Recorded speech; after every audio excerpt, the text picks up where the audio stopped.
अस्सलाम वालेकुम friends and welcome to my YouTube channel.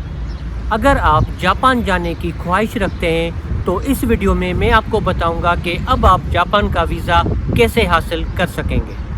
अगर आप जापान का वर्क वीज़ा हासिल करने की ख्वाहिश रखते हैं तो फिर भी ये वीडियो आपके लिए फ़ायदेमंद साबित होगा। जापान के वीज़ा के लिए आपको ज़्यादा डॉक्यूमेंट्स नहीं चाहिए जितने हमें चाहिए होते हैं यूरोप के वीज़ा के लिए या तुर्की के वीज़ा के लिए। सिर्फ 7-8 डॉक्यूमेंट्स हम अरेंज करके जापान का वीज़ा हासिल कर सकते हैं। आपको मुकम्मल मालूमात देने के लिए मैं आपको लेके चलूँगा कंप्यूटर की स्क्रीन की तरफ, जहाँ पे मैं आपको स्टेप बाय स्टेप पूरा प्रोसेस बताऊँगा कि अब आप जापान का वीज़ा कैसे हासिल कर सकते हैं। तो मुकम्मल मालूमात हासिल करने के लिए इस वीडियो को आखिर तक देखिए। तो आइए चलते हैं मेरे कंप्यूटर की स्क्रीन की तरफ। Welcome to my computer screen. इस वेबसाइट का लिंक थोड़ी देर में आपकी स्क्रीन पे नज़र आ जाएगा। अगर आप चाहें तो इसको अपने कंप्यूटर के ब्राउज़र में या मोबाइल के ब्राउज़र में ओपन कर सकते हैं। अदरवाइज़ मैं आपको सारा प्रोसेस यहाँ पे एक्सप्लेन कर देता हूँ। इस वेबसाइट को ओपन करने के बाद जब हम नीचे स्क्रॉल करेंगे तो यहाँ पे आपको नज़र आएगा जापान वीज़ा गाइड, और यहाँ पे हम क्लिक कर देंगे। फिर यहाँ पे जापान वीज़ा गाइड का पेज आपकी स्क्रीन के सामने ओपन हो जाएगा। यहाँ पे आपको बताया गया है कि जापान का वीज़ा आप जापान की एम्बेसी जो इस्लामाबाद में मौजूद है और जापान का कॉन्सुलेट जो कराची में मौजूद है, वहाँ से आप जापान का वीज़ा हासिल कर सकते हैं। तो सबसे पहले हम आते हैं रिक्वायर्ड डॉक्यूमेंट्स की तरफ कि आपको कौन से डॉक्यूमेंट्स चाहिए जापान का वीज़ा हासिल करने के लिए। सबसे पहले नंबर पे है कवरिंग लेटर। ये एक रिक्वेस्ट लेटर होता है। आप रिक्वेस्ट करते हैं एम्बेसी को या कॉन्सुलेट को कि आपको एक वीज़ा इशू किया जाए, मगर ये ऑप्शनल है। अगर आप चाहें तो दे सकते हैं, मगर जापान वीज़ा के लिए इसकी ज़रूरत नहीं होती। दूसरे नंबर पे है वीज़ा एप्लीकेशन फॉर्म। अब यहाँ पे आपको एक वीज़ा एप्लीकेशन फॉर्म फिल करना है जापान का वीज़ा हासिल करने के लिए। अब यहाँ पे आपको सामने 2 लिंक्स नज़र आएंगे, एक डाउनलोड फॉर्म का और दूसरा है फॉर्म फिलिंग इंस्ट्रक्शंस का। तो सबसे पहले हम क्लिक कर देते हैं डाउनलोड फॉर्म पे। ये जापान का वीज़ा एप्लीकेशन फॉर्म है जिसको आप यहाँ पे फिल करके और उसके बाद प्रिंट कर सकते हैं। उस पेज पे जो दूसरा लिंक था वो था फॉर्म फिलिंग इंस्ट्रक्शंस का। तो उस पे अगर हम क्लिक कर देते हैं तो एक दूसरा पेज खुल जाएगा जहाँ पे आपको मुकम्मल मालूमात दी गई है, इंस्ट्रक्शंस दी गई हैं कि इस फॉर्म को, वीज़ा एप्लीकेशन फॉर्म को आप कैसे फिल कर सकते हैं, कौन सी फील्ड में कौन सा डेटा आपको एंटर करना है। तो ये आपकी स्क्रीन पे आपको नज़र आ रहा होगा। तो आप अपना फॉर्म जो है इस तरीके से फिल करेंगे। उसके बाद आपको एक फ़ोटोग्राफ चाहिए 2 बाय 2 इंच का। उसके बाद है ओरिजिनल पासपोर्ट और उसकी कॉपीज़। आपका जो करंट पासपोर्ट है उसकी वैलिडिटी कम से कम 6 महीने होनी चाहिए। वो पासपोर्ट आपको लेके जाना है और उससे प्रीवियस जितने भी पासपोर्ट्स आपके पास हैं वो आपको लेके जाने हैं। वो आपके चेक करते हैं, सिर्फ देखते हैं। और इन सारे पासपोर्ट्स के जो यूज पेजेस हैं उनकी फ़ोटोकॉपी आपको अटैच करनी होगी वीज़ा एप्लीकेशन के साथ। उसके बाद है लेटर फ्रॉम एम्प्लॉयर, मगर ये ऑप्शनल है। इसको सैलरी सर्टिफिकेट भी कहते हैं और इसको जो है एम्प्लॉयमेंट लेटर भी कहते हैं। ये आपको वहाँ से मिल जाएगा जहाँ पे आप काम करते हैं, जहाँ पे आप जॉब करते हैं। तो ये आप इसलिए दे सकते हैं कि आपकी वीज़ा एप्लीकेशन जो है वो स्ट्रॉन्ग हो जाएगी और उनको पता होगा कि आप जो है यहाँ पे जॉब करते हैं। अपनी वीज़ा एप्लीकेशन को स्ट्रॉन्ग करने के लिए आप ये डॉक्यूमेंट दे सकते हैं, मगर ये ऑप्शनल है। जो चेकलिस्ट है उस चेकलिस्ट में ये डॉक्यूमेंट मेंशन नहीं है।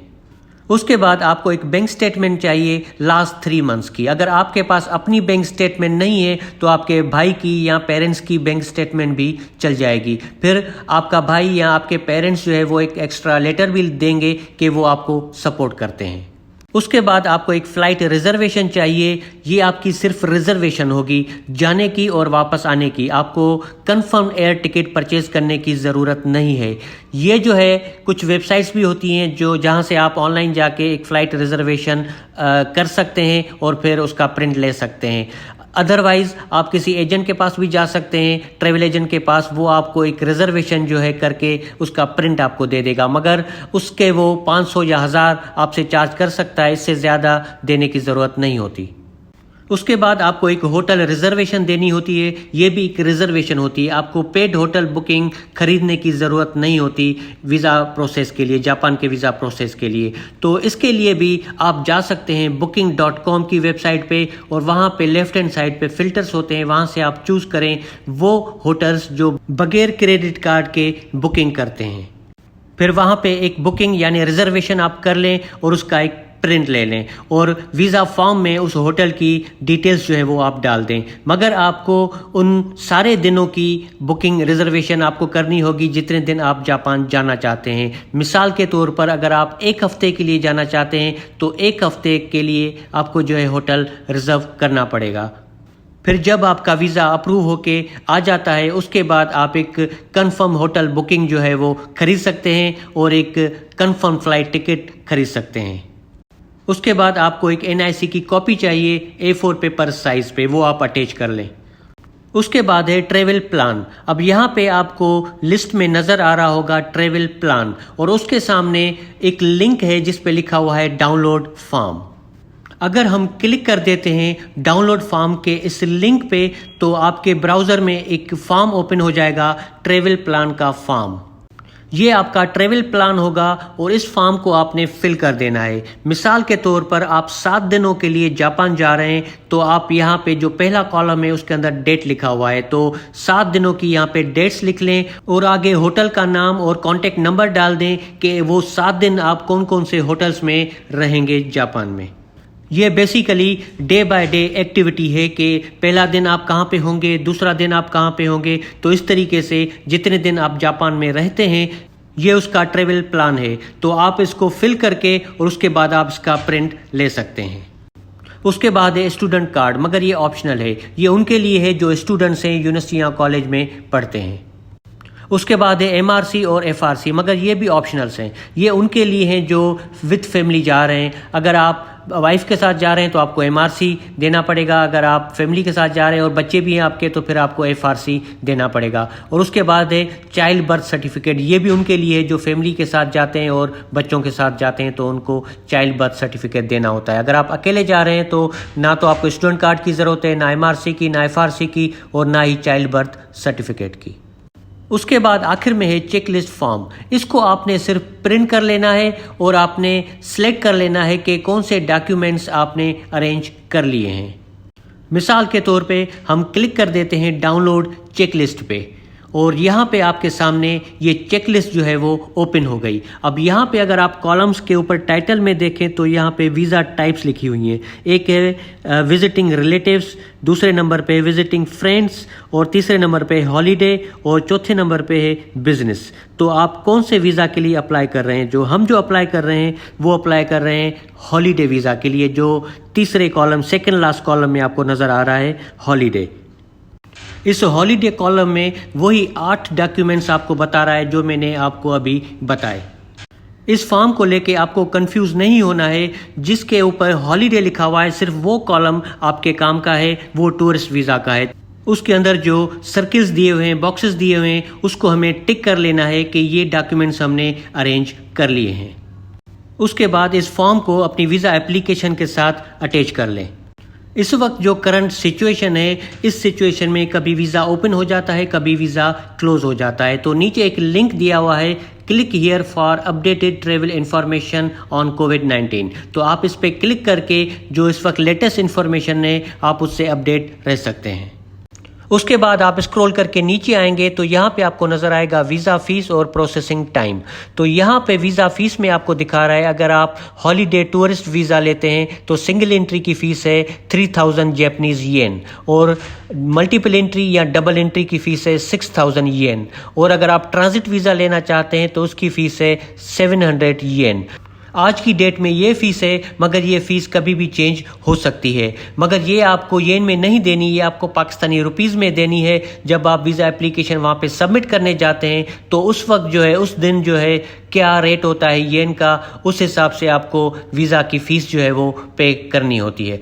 आज की डेट में एक जापानीज़ येन जो है वो तकरीबन पाकिस्तानी 1.5 रुपया बनता है, और अगर आप एक सिंगल एंट्री वीज़ा लेते हैं जो 3000 येन का है तो पाकिस्तानी रुपीज़ में 4300 रुपये तकरीबन बनते हैं। उसके बाद आप मज़ीद स्क्रॉल करके नीचे आएंगे इस पेज पे, तो यहाँ पे आपको डिटेल्स मिलेंगी जापान एम्बेसी इन इस्लामाबाद और जापान कॉन्सुलेट इन कराची। तो यहाँ पे आपको phone number, fax, email address, visa submission का टाइम के किस वक्त आप वीज़ा सबमिट कर सकते हैं और वीज़ा डिलीवरी टाइम, पासपोर्ट आपको कौन से टाइम में जो है रिटर्न कर दिया जाएगा, और उसका एड्रेस और वेबसाइट एड्रेस, और सामने एक मैप नज़र आ रहा है, इस पर आप क्लिक करेंगे तो आपको लोकेशन मैप भी जो है ओपन हो जाएगा आपके ब्राउज़र में।